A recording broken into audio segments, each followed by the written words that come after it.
अस्सलाम वालेकुम दोस्तों। अभी पिछले दिनों बीजेपी ने ये ऐलान किया था कि वो गुजरात में यूनिफॉर्म सिविल कोड लागू करने के लिए उसके सारे पहलुओं पर नज़र करने के लिए एक कमेटी बनाएगी। यानी कि उनका उनका मकसद ये है कि वो यूनिफॉर्म सिविल कोड लागू करना चाहते हैं गुजरात के अंदर। जिसके जवाब में AIMIM के प्रेसिडेंट असदुद्दीन ओवैसी साहब ने कहा ये असल में बीजेपी का एक चुनावी दाव पेंच है, यानी वोट हासिल करने के लिए वो इस तरह की बातें कर रहे हैं क्योंकि गुजरात में भी चुनाव आने वाले हैं। खैर, आज हम बात करेंगे कि यूनिफॉर्म सिविल कोड असल में क्या है, ये क्या होता है और इसके लागू होने से क्या क्या तब्दीली आएंगी और क्या इसको हिंदुस्तान में लागू होना चाहिए या नहीं। तो अब ये देखते हैं कि यूनिफॉर्म सिविल कोड होता क्या है, जिसको हिंदी में समान नागरिक संहिता कहा जाता है। असल में इंसान की ज़िंदगी के कुछ ऐसे मामलात होते हैं जो बिल्कुल निजी ज़िंदगी से ताल्लुक़ रखते हैं, जैसे कि शादी ब्याह, तलाक और विरासत की तकसीम, यानी कि कोई इंसान मर जाए और अपने पीछे कुछ प्रॉपर्टी छोड़ के जाता है तो उसका बंटवारा, और गोद लेना किसी बच्चे को। इस तरह के जो मामलात होते हैं वो बिल्कुल निजी ज़िंदगी से ताल्लुक़ रखते हैं इंसान की। तो इसमें क्या होता है कि सारे ही इंसान अपने अपने धर्म के मुताबिक इन पर अमल करते हैं। मुस्लिम अपने धर्म के मुताबिक इन सारे कामों पर अमल करेंगे और हिंदू अपने धर्म के मुताबिक, क्रिश्चियन उनके धर्म के मुताबिक। लेकिन अगर यूनिफॉर्म सिविल कोड लागू कर दिया जाए तो ये जो सारे काम हैं, ये सारे काम फिर सब लोग अपने अपने धर्म के मुताबिक अमल नहीं करेंगे, बल्कि जो गवर्नमेंट की तरफ से या अदालत की तरफ से जो एक कानून बना दिया जाएगा इन सारे मामलों में, तो फिर सबको उसी पर अमल करना होगा। फिर ये नहीं है कि आप मुस्लिम हैं तो अपनी शादी ब्याह तलाक अपने धर्म के मुताबिक करें, नहीं, फिर आप यूनिफॉर्म सिविल कोड के तहत जो कानून बन जाएगा उसके मुताबिक ही आपको ये सारे काम करने होंगे। ये होता है यूनिफॉर्म सिविल कोड। और जैसा कि आपने देख लिया, तो इसके लागू करने से इस तरह की तब्दीली मुल्क में आएगी। अच्छा, अब ये देखते हैं कि हिंदुस्तान में बार बार इसका जिक्र होता क्यों है, क्या वजह है कि हिंदुस्तान में बार बार इसका जिक्र होता है, उस पर बहस होती है कि ये लागू होना चाहिए या नहीं होना चाहिए। तो इसकी वजह ये है कि हमारा जो संविधान है, कॉन्स्टिट्यूशन ऑफ इंडिया, उसके आर्टिकल 44 में ये बात लिखी हुई है, जैसे कि आप स्क्रीन पर देख रहे हैं। उसका मतलब ये है कि स्टेट या गवर्नमेंट पूरे भारत में नागरिकों के लिए यूनिफॉर्म सिविल कोड को सिक्योर करने का प्रयास करेगी। ये बात हमारे कॉन्स्टिट्यूशन में लिखी हुई है।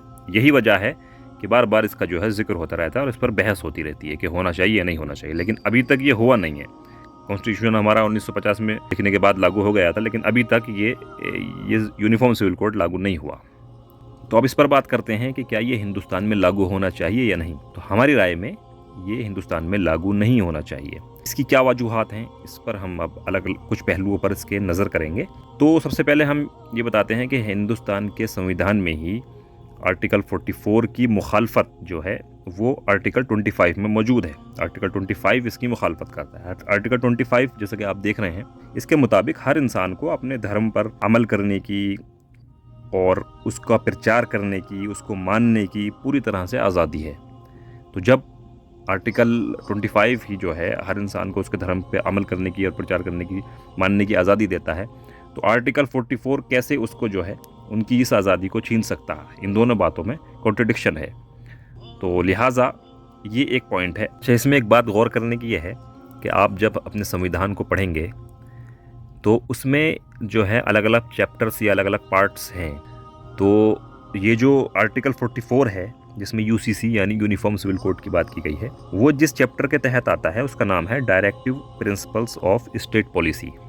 जबकि आर्टिकल 25 जहाँ पर है वो उस पार्ट का या उस चैप्टर का नाम है फंडामेंटल राइट्स। तो अब गौर करने की बात यह है कि आप डायरेक्टिव प्रिंसिपल्स को लागू करने के लिए इंसानों के फंडामेंटल राइट्स को कैसे छीन सकते हैं, ये बात गौर करने की है। इसका नतीजा यही होगा ना, अगर आप यूनिफॉर्म सिविल कोड लागू करते हैं जो कि एक डायरेक्टिव प्रिंसिपल्स में से आता है, तो आप इंसानों के फंडामेंटल राइट्स छीन रहे हैं जो कि आर्टिकल 25 में उसने दिए हैं। तो ये इस बात पर गौर करने की बहुत ज़रूरत है।